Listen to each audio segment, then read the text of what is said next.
let's go over my World Cup 11, because I ain't gonna lie. Obviously, FIFA don't know what they talking about. Let's get it correct for them. So, at the goalkeeper position, we have Unai Simon. Now, was he having to do a lot, save chance after chance? No. He only faced 8 or 10 shots in the whole thing. The brother gave up 1 goal the whole tournament.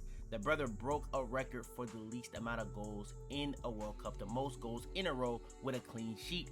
He is deservingly of that. I do think even if you want to talk about guys like Martinez, Vozinha, even a lot of these other goalkeepers, they at least had 1 or 2 bad games. The other guy I would have probably threw in this was probably Kobel for Switzerland. But I'm going to have to go with Unai Simon for all the records that he broke simply as a goalkeeper. And then when it came down to the last 2 games, when he was put in very, very tough situations and he had to make very, very harsh decisions against guys like Mbappe, guys like Messi, in the open, almost at the halfway line, he made those big plays and went on into both of those games against 2 of the better teams and 2 of the better players in the World Cup and allowed no goals. Got to give him that credit.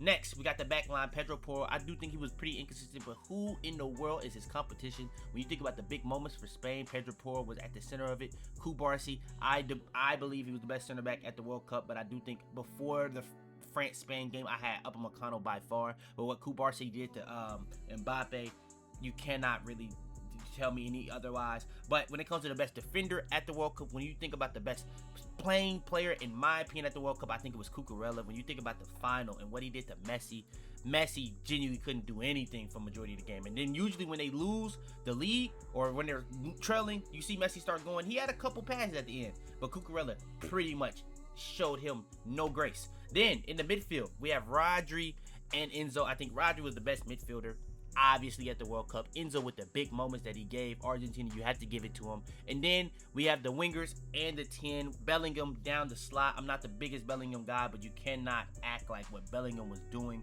for England. When he showed up, huge for England. When he didn't, England struggled. Messi, the best player at the World Cup. Crazy what he was doing at his age. Mbappe, him and Messi not getting the World Cup ball is insane, but it is what it is. You know how it goes. Shout out to Mbappe. And then Haaland down the middle, the best 9 at the World Cup. I would have thought about guys like Kane, but he was so quiet after the games against Congo and honestly bad against teams like Argentina that I just didn't even give it a thought. I went with Haaland, where if he didn't do anything, his team was losing. And sometimes it really wasn't even his fault.